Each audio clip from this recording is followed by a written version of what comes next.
하나님은 히브리서 11장 8절에서 믿음으로 아브라함은 부르심을 받았을 때 순종하여 장래의 유업으로 받을 땅에 나아갈 새 갈 바를 알지 못하고 나아갔으며라고 했습니다.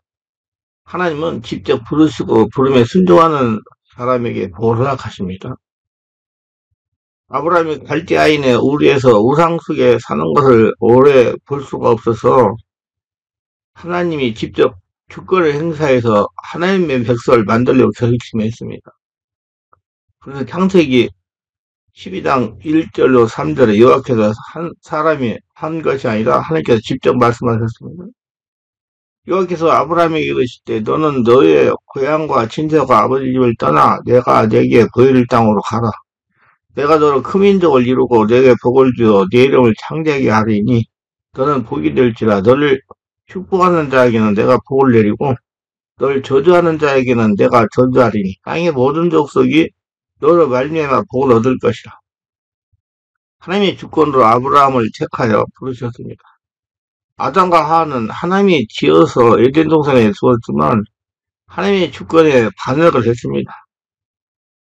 노아의 후손들도 홍수에서 건져서 살려주었는데 하나님의 주권을 배반했던 것입니다. 이러므로 이제는 하나님이 직접 불러서 주권적 행사를 하려고 갈대아 우리에서 아브라함을 택해서 불렀습니다. 하나님이 주권적으로 아브라함을 택하여 부르실 때 아브라함은 믿음으로 부르심을 받았을 때 순종하여 장래 유업으로 받을 땅에 나아갈 때 갈 바를 알지 못하고 순종하고 나갔습니다. 그러나 하나님의 주권에 복종한 아브라함에게는 하나님이 무엇을 해주었습니까? 하나님은 너로 큰 민족을 이루게 해주겠다는 것입니다. 이와 같은 언약이 이루어진 것은 아브라함이 다음과 같은 영적이고 인간적인 면들이 갖춰져 있기 때문에 거부가 된 것입니다. 첫째로 부지 중에 하나님을 대접한 아브라함입니다. 아브라함은 축복의 근원이었습니다. 그는 다른 사람들에게 축복을 나눠주기를 좋아했습니다. 축복받을 수고함과 행동을 한 사람이니까 부지 중에 찾아온 손님을 극진히 대접하였습니다. 어느 날 낯선 사람 셋이서 길을 지나가다가 걸어가는 것을 보고 자기 집에서 쉬었다가 가라고 하면서 정성껏 대접했습니다. 믿음의 사람의 특징은 사랑이 많다는 것입니다. 손님 대접하기를 잊지 말라. 이로써 부지 중에 천사들을 대접한 이들이 있었느냐. 히브리서 13장이죠. 말씀을 듣는 여러분 얼마나 다른 사람들에게 친절하고 은혜를 베풀고 대접하는가 생각해 보십시다.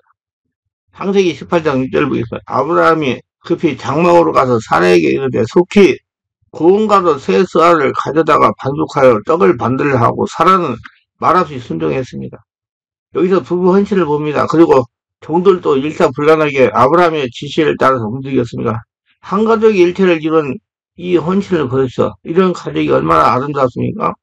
아브라함은 손님을 마음 중심으로 섬겼습니다.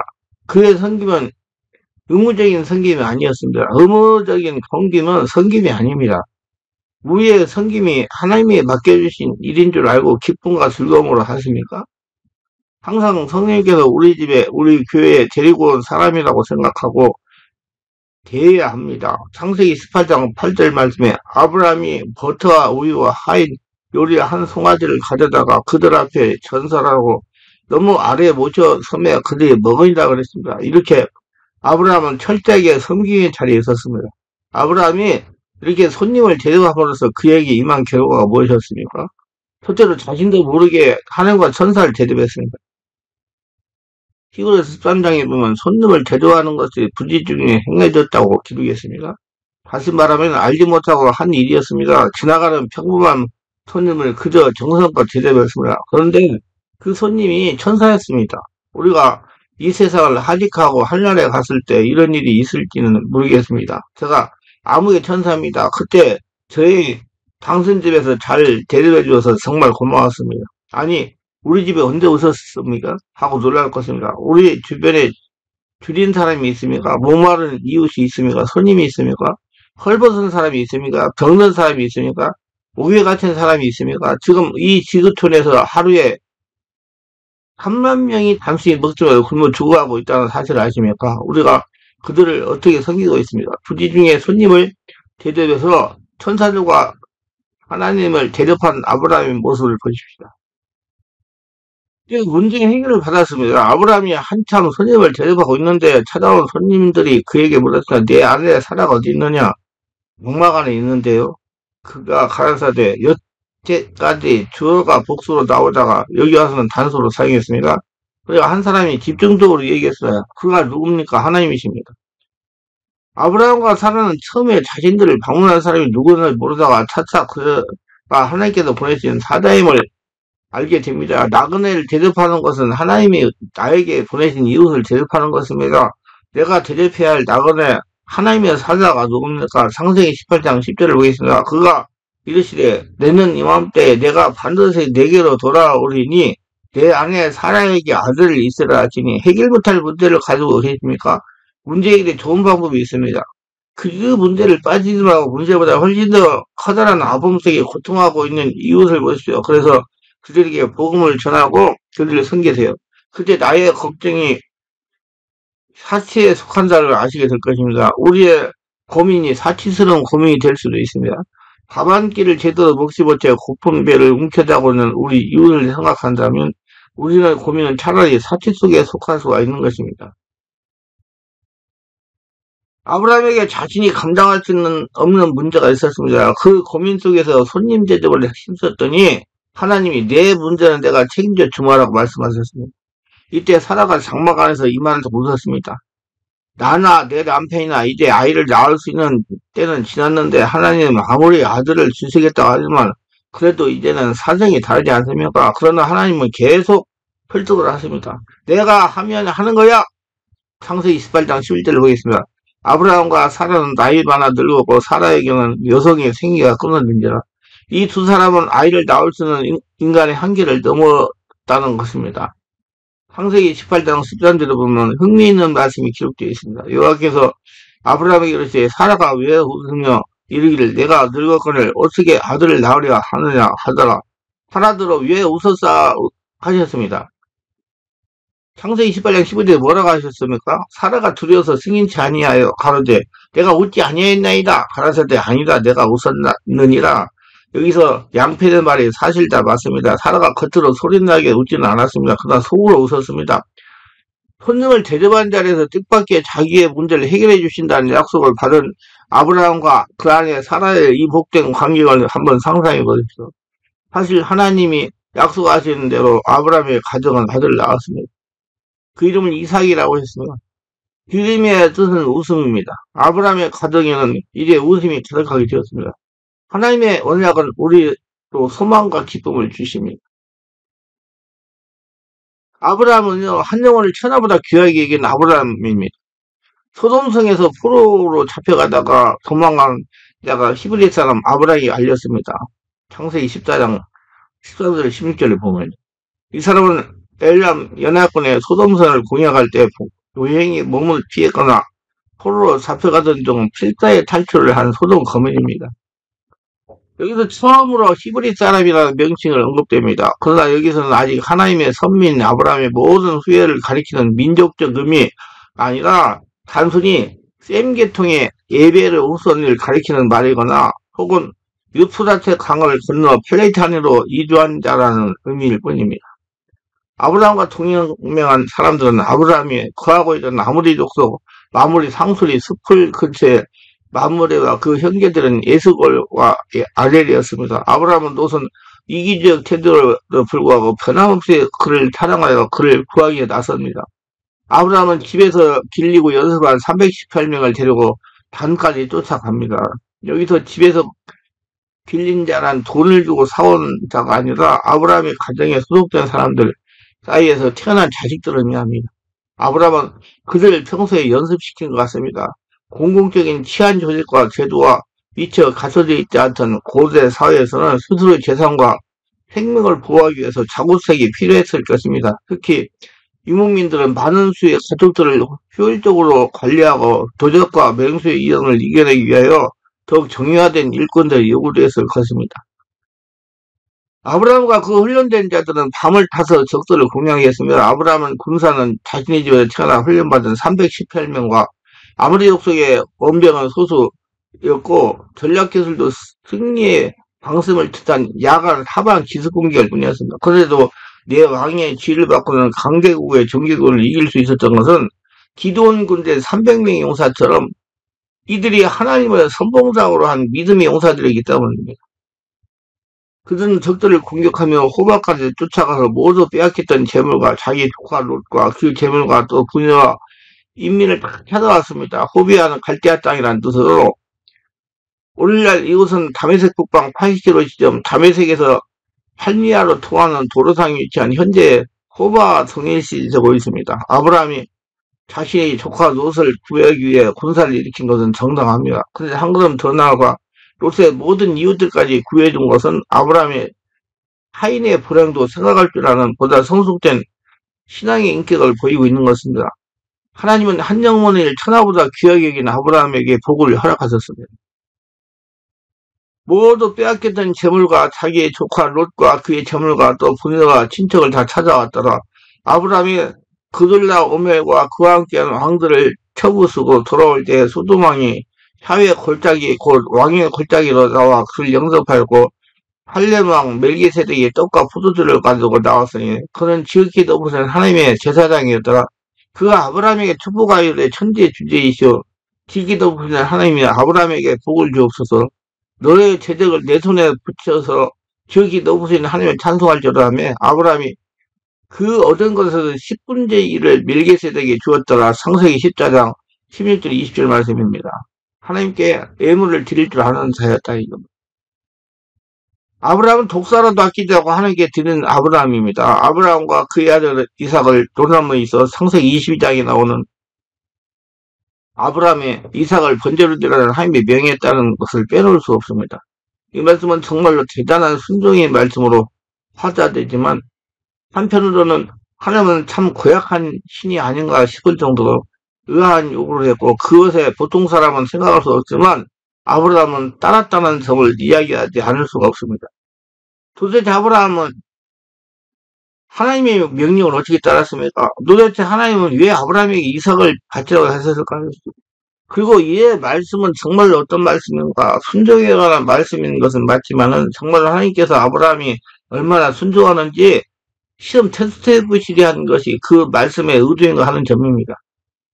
아브라함은 하나님께서 고향에서 불러내어 하나님께서 지시할 땅으로 이끌어내신 착한 사람입니다. 그리고 아브라함이 하나님께서 아들을 주시겠다고 했지만 아들을 낳지 않사 자기 스스로 힘으로 하나님의 약속을 이루어 보려고 이스마엘을 낳아도 하나님께서 이스마엘은 하나님의 아들이라 하지 않으시면서 끝내 주신 아들이 이삭입니다. 그리고 그 아들을 번제물로 바치라고 하시는 것입니다. 지금 아브라함에 관한 창세기 말씀은 하나님 믿는 모든 사람의 신앙 여정을 말씀하는 것이라고 누누이 얘기해 왔습니다. 그렇다는 것은 아브라함의 고향을 떠난 것이 위대함을 쫓는 가스관으로 살던 사람이 하나님께서 정하신 인간의 정체성을 자신의 가스관으로 삼는 자로 이끄시듯이 아브라함에게 아들 이삭을 바치러 왔던 것 역시 하나님이 사람을 시험했다는 겁니다. 사람이 하나님을 믿는 여정에서 반드시 있는 일이라는 것을 생각해야 됩니다. 이런 일이 우리도 있을 수가 있어요. 그렇다면 아브라함에게 이삭은 어떤 존재이며 이건 또한 오늘 창세기 말씀을 또 아브라함과 이삭에 관한 말씀을 읽고자 하나님의 뜻을 이루려고 하는 사람에게는 어떤 것이 이삭과 같은 것이며 오늘 우리는 하나님께서 어떤 것을 마저 바치라고 하시는지 생각해 보는 것이 바로 이 말씀을 바로 보는 관점을 할 수 있습니다.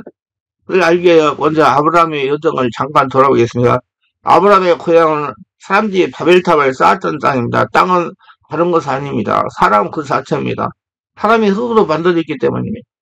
그러므로 아브라함이 있던 땅은 위대함을 쫓는 삶을 사는 것을 말합니다. 그러니까 사람들이 흙으로 벽돌을 만들고 그 안에 집을 넣고 또 굵기까지 한 것 같이 사람이 자기 자신으로는 한 일 이루지 못한다고 하는 것이 될 수 없고 하나님의 뜻을 이룰 수 없다고 생각해서 세상의 지식과 재물과 공로와 고상함으로 자신을 달려라고 시장하여 하늘에 이르러 하는 삶을 사는 것을 말합니다. 그것이 아브라함의 고향이고 또 오늘날도 하나님을 온전히 알기 전에 사람들의 삶이고 가치관입니다.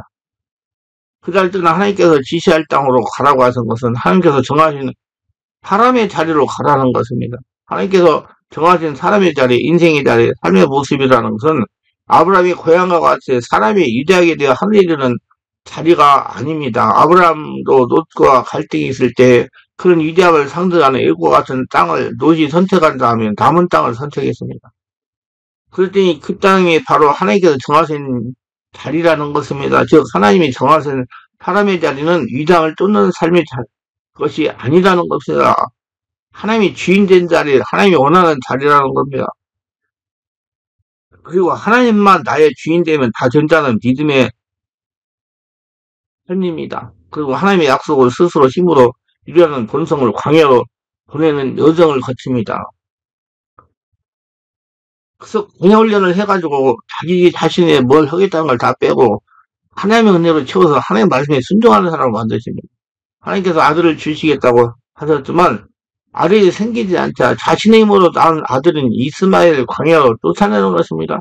그 행위로 성경을 지키려는 거 토요를 드림으로 하나님의 의에 이른다고 생각하는 것들은 율법의 세계라는 거 알고 자신에게서 내어버린 여정을 지나야 한다는 겁니다. 도대체 어떤 것인지 우리 믿음을 성령으로 충만받지 않고는 이해할 수가 없습니다. 그리고 도저히 자신의 힘으로는 할 수 없는 일, 곧 백시의 아들을 얻었습니다. 그것은 하나님께서 아들이라 할 수 있는 생명은 한 사람의 힘이 아니라 하나님의 은혜와 능력으로만 된다는 걸 알게 하십니다. 그래서 오늘 우리에게도 마찬가지입니다. 하나님의 아들이 되는 것은 산에 가서 소나무 뿌리를 뽑는 기도도 아니고 성경을 몸에 지켜내기 위해서 새벽기도, 철야기도 하는 것들이 있는 것도 아니고 이런 한 번 틀림없는 11조를 노력하는 것이 있는 것도 아니고 예, 그냥 하나님의 은혜로 태어난 자리여야 하나님 아들이 된다는 것입니다. 이게 노력이 아닌 하나님의 은혜로 되는 것이 이 하나님의 은혜라는 것입니다. 그런데 아들을 번제로 바치라니 하나님께서 주신 것인데 하나님을 믿는 사람에게서 자신의 능력을 얻을 것도 아니고 또 위대함을 쫓는 것도 아닌 아들이고 하나님께서 주시겠다고 하신 것인데 그것을 왜 또 번제로 달라고 하냐 하는 것입니다. 하지만 이것은 진정한 신앙이 되는 과정에서 정말로 중요한 과제라는 것을 안다면 어떻게 놀라지 않을 수가 없습니다. 아브라함이 이삭을 바친 사건이에요. 이 사건은 아브라함의 생애나 그 이상의 중요한 사건입니다. 이건 창세기 22장에 나옵니다. 이 사건은 하나님의 아브라함을 시험하신 사건입니다. 2장에 보면 2절에 보면 내 아들 내 사랑하는 독자 이삭을 데리고 모리아 땅으로 가서 내가 내게 일러준 한 산 거기서 그를 번제를 드리라고 했습니다. 이삭이 독자인 줄 몰라서 하나님이 번제로 바치라고 한 게 아닙니다. 내 아들 내 사랑하는 독자 이삭이라고 했어요. 하나님은 이삭을 사랑하는 아브라함의 마음을 다 알고 계십니다. 근데 그를 번제로 드리라는 겁니다. 이삭을 잡아 각을 떠서 하나님께 불살라 바치면 어떻게 됩니까? 아브라함의 죄가 끊깁니다. 첩의 아들 이스마엘은 어쨌든지 쫓아냈습니다.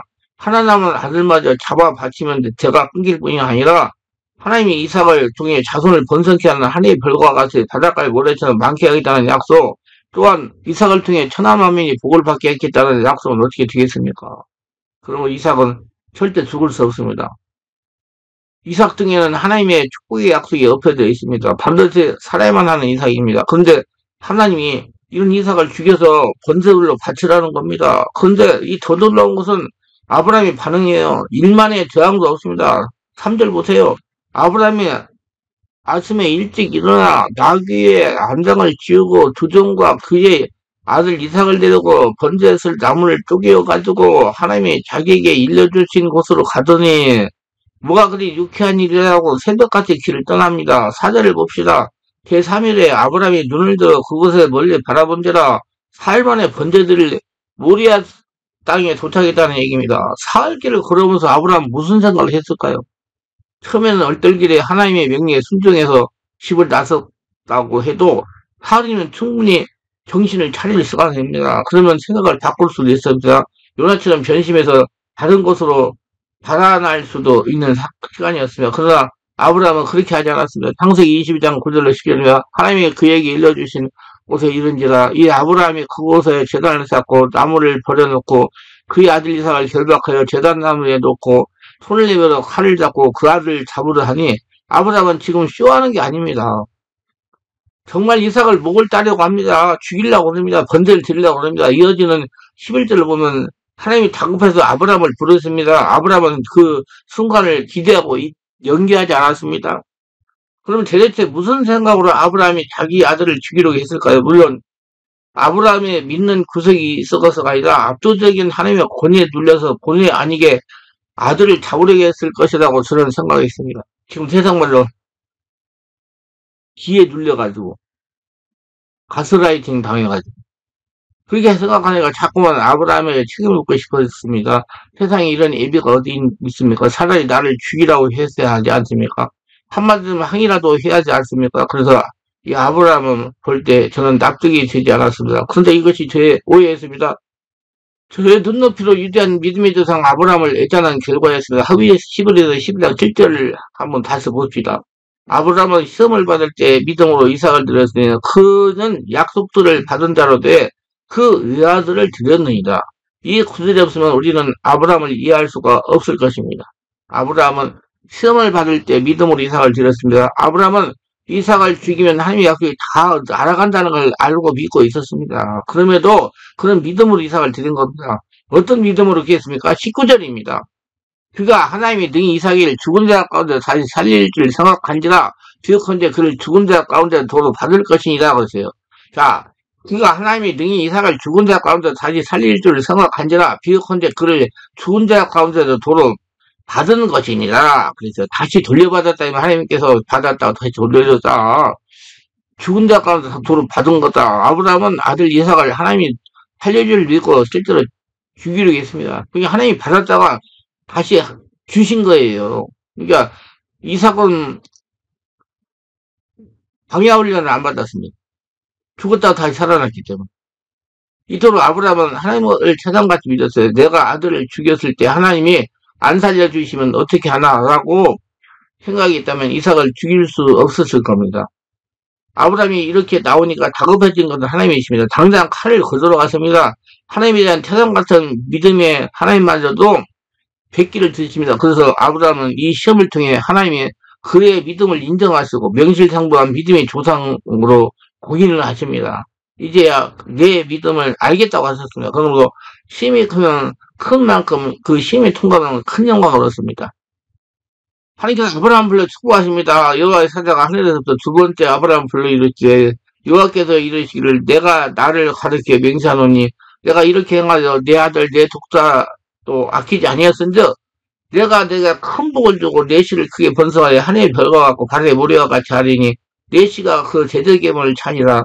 또 내 씨로 발명한 천하만민이 복을 받으리니 이는 내가 나의 말을 준행하였으므로 하셨사니라. 창세기 22장 15절 16절. 이렇게 큰 복을 받았습니다. 모두 이렇게 하나님의 부름에 하나님 뜻에 순종하는 자는 하나님이 이렇게 복을 주신다고 다 복을 받고 누리며 살아가는 복된 자들이 되시기 바랍니다. 기도합니다. 오늘도 저희 설교를 끝까지 시청하시는 분들을 축복하옵소서. 특별하게 구독, 좋아요, 알림 설정, 공유하시는 분들 축복하시고 성령설에 충만받고 아브라함의 믿음을 가지고 살아가며 하나님이 하라는 대로 순종하여 아브라함같이 큰 복을 받으며 하나님의 나라를 선전하며 살아가는 복된 자들이 다 되게 하소서. 예수 이름으로 기도합니다. 아멘.